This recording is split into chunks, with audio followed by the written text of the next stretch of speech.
Hello and welcome to Chapter 11, Current Liabilities and Payroll Accounting. So when you go to the content folder, you will find this spreadsheet where I put an example, and your goal is to answer the quiz on this side with the LFC payroll register, and you'll have 4 employees with their hours worked, hourly rate, federal income tax, and United Fund is a charitable contribution, and you'll have tax rates, so on and so forth. Here are the questions, and here is the spaces for you to complete. I'm going to show you with this example using Otto Drugstore with their 4 employees, and hopefully I can help explain the situation. So here, Dingler is paid 39 hours, gets paid $12 an hour, has federal income tax withholding of $34, and pays nothing to United Fund contribution. So your goal is to prepare a payroll register for the weekly payroll. So this is how the first week would look for this transaction. So 39 hours times $12 an hour. There's no overtime because they are working less than 40 hours. This person here, Patel, is making 40 hours a week at $12 an hour, so that's 480, but then they have 2 hours of overtime. So make sure you pay attention to that. Then we go across. The gross pay would be the overtime plus the regular. So in this case, it's just the same. FICA is my gross pay times 7.65%, which we have put up here. Here's the percentages for FICA, state income, unemployment, and federal unemployment. Remember, when we talk about unemployment taxes, the employee does not pay that, it's the employer, which will come later in the journal entries. So we have the FICA at 7.65.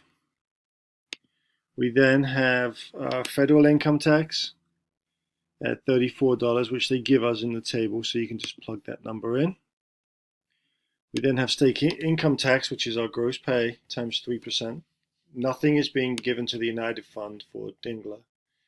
And then we have the total deductions of FICA, federal income tax, state income tax, and United Fund to be $83.84. The difference between my gross pay in G29 less the total of L29 will give me my net pay of $384.18. The salaries and wages expense for the company is the net pay plus the deductions, which also happens to be the gross pay. Once you've done this for all the employees, you add up all the columns, and these will be some of the journal entries you're going to have to book. So on February 15th, we have the accrual of employer payroll taxes.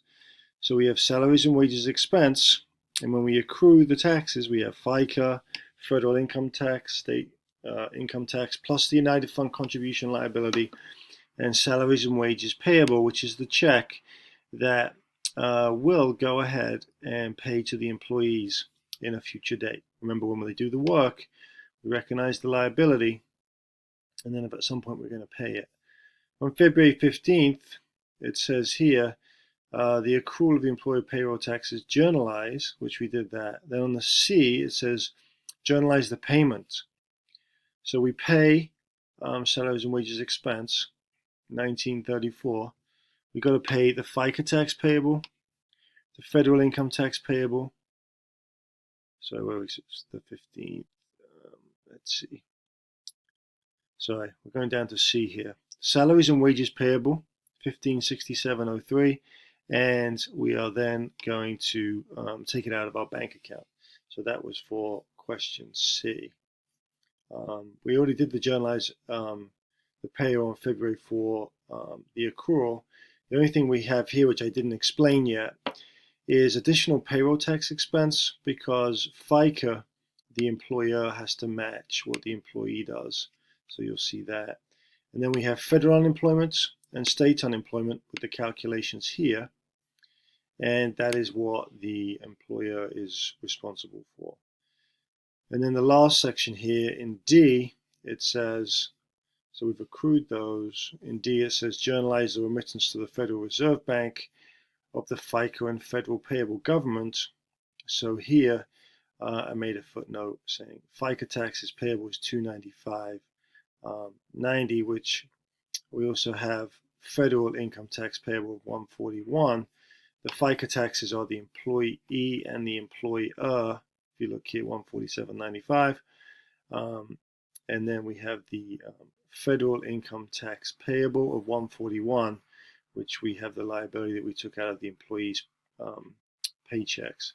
So we have to pay that out of cash. Just wanted to give you that little explanation of when you're looking, because may seem a little bit daunting to go ahead and create this spreadsheet, but now I think if you can play this video, it should be helpful. Good luck, and I look forward to discussing with you more.